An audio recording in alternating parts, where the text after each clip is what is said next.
여러분, 지금 입고 있는 셔츠를 한번 보세요. 당신은 당연히 중국산이라고 생각합니다. 하지만 역사 교과서를 펼치면 아주 다른 진실이 나옵니다. 약 250년 전 세계 최고의 제조 강대국은 중국이 아니라 인도였다는 사실 말입니다. 더 기묘한 건 지금입니다. 2026년 현재 우리는 또다시 인도가 중국을 대체할 것이라고들 합니다. 정말 역사는 반복되는 걸까요? 1750년 런던의 상류층이 가장 원하던 것은 무엇일까요? 인도에서 온 칼리코, 무슬린, 대마사라는 면직물입니다. 인도 직공들의 손으로 수개월에 걸쳐 만들어진 이 천은 흐르는 듯 부드럽고 우아했습니다.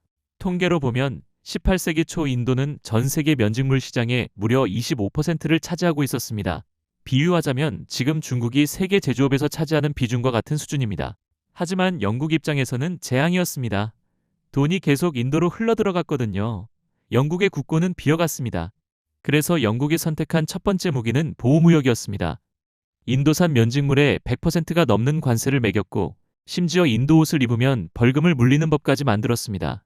하지만 이것만으로는 부족했습니다. 인도 제품의 품질이 정말 뛰어났거든요. 그래서 영국에게 필요한 것은 한 가지였습니다. 바로 기술입니다.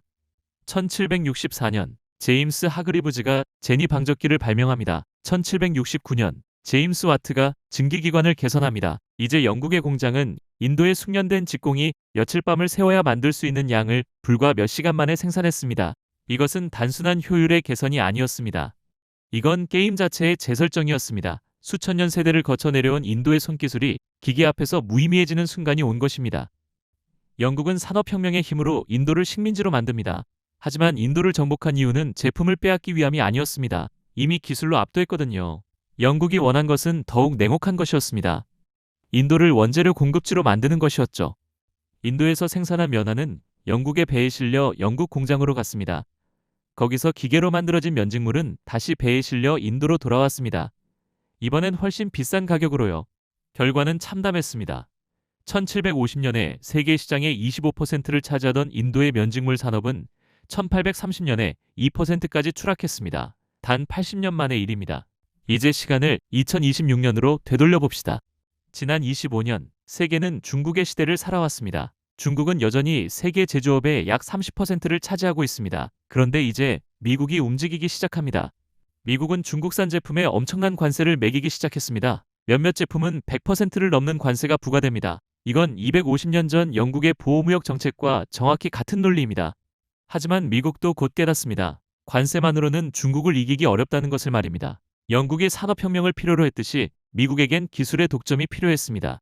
미국은 반도체, AI, 오지 같은 첨단 기술 분야에서 중국을 차단합니다. 그리고 정반대로 인도의 기술을 전수하기 시작합니다. 인도에서 애플은 아이폰을 만들고 구글은 AI 데이터 센터를 짓고 있습니다.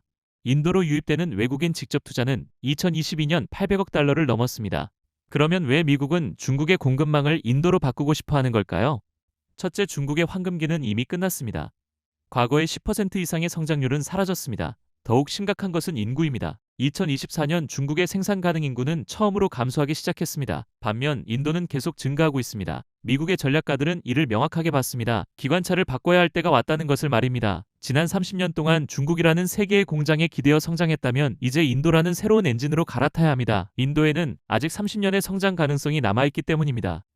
둘째, 미국은 현재 인도 태평양 전략을 강력하게 추진 중입니다. 쿼드, 즉 미국, 일본, 호주, 인도 네 나라를 통해 중국의 영향력 확대를 견제합니다. 만약 인도를 경제적으로 강화할 수 있다면 인도는 자동으로 중국에 대한 카운터 파워가 됩니다. 미국이 인도에 투자하는 것은 단순히 저렴한 노동력을 찾기 위함이 아니라 인도 태평양 지역에서 중국의 영향력을 견제하기 위한 전략적 선택입니다. 마지막 이유는 가장 중요합니다. 미국이 지금 이 순간에 공급망을 재편해야 한다고 생각하는 이유는 역사가 명확하게 보여주기 때문입니다. 기술 우위를 가진 국가는 그 우위가 유지되는 동안 게임의 규칙을 재설정합니다. 250년 전 영국은 산업혁명 기술을 가졌을 때 국제무역 규칙을 자신에게 유리하게 재설정했습니다. 냉전 이후 미국은 달러를 기축통화로 만들었습니다. 미국의 전략가들은 이 역사를 명확하게 알고 있습니다. 기술 우위를 가지고 있을 때 규칙을 정하지 않으면 나중에는 정할 수 없다는 사실을 말입니다. 현재 미국은 여전히 AI, 반도체, 클라우드 기술에서 중국을 앞서고 있습니다. 하지만 이 우위가 영원하지 않습니다. 만약 5년, 10년을 더 기다렸다가 중국이 이 분야에서 미국을 따라잡는다면 미국이 할 수 있는 것은 아무것도 없게 됩니다. 따라서 미국이 지금 이 순간에 공급망을 재편하고 기술 제재를 강화하는 이유는 명확합니다. 지금이 아니면 절대 불가능하기 때문입니다. 여러분의 깊은 생각을 댓글로 나눠주세요. 여러분의 애정어린 피드백과 구독, 그리고 좋아요는 저에게 정말 큰 힘이 됩니다. 감사합니다.